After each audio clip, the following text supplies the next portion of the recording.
Welcome to an exploration of one of the most sought-after concepts in finance, alpha. For anyone looking to understand how investment professionals, particularly quantitative analysts, identify and measure true investment skill, alpha is the core idea. It's the metric that distinguishes genuine edge from mere market participation, the signal in the noise of market movements. To grasp alpha, we first need to understand what it's measured against, the market. When you invest, a portion of your returns naturally comes from the overall upward trend of the market itself. A rising tide lifts all boats, and simply owning a diversified portfolio will likely yield returns in a bull market. These are often referred to as beta returns, reflecting the inherent risk and reward of the market. The challenge arises when we try to evaluate a fund manager or an investment strategy.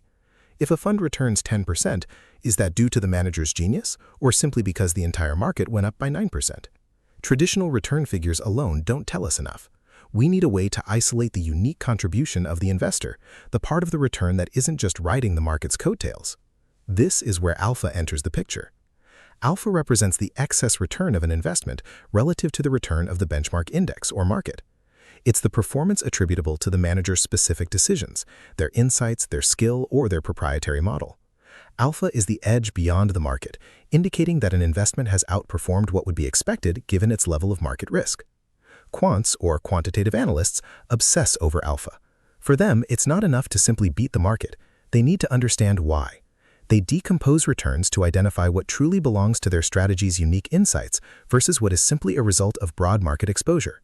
Their goal is to create strategies that consistently generate positive alpha, irrespective of market direction.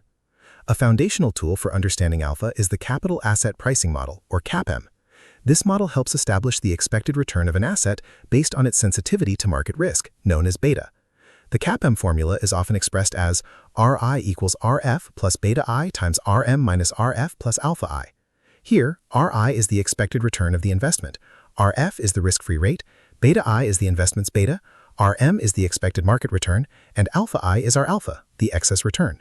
A positive alpha suggests outperformance, while a negative alpha implies underperformance after accounting for market risk. Deconstructing alpha helps differentiate skill from luck. If an investment consistently generates positive alpha over various market conditions, it suggests a sustainable edge. Conversely, a one-time outperformance might just be random luck. Quants build sophisticated models to try and identify factors that lead to persistent alpha, whether it's through superior stock selection, market timing, or exploiting inefficiencies. Consistently generating and accurately measuring alpha is incredibly challenging. Markets are highly efficient, meaning that readily available information is quickly priced in, making it difficult to find persistent advantages. Transaction costs, liquidity constraints, and evolving market dynamics can erode potential alpha.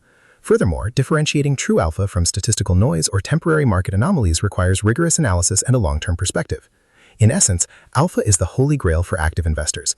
It quantifies the value an investor or strategy adds above and beyond simply taking market risk. Understanding alpha is crucial for anyone seeking to differentiate genuine investment talent from mere participation in market rallies. It remains the ultimate measure of an investor's true edge in the complex world of financial markets.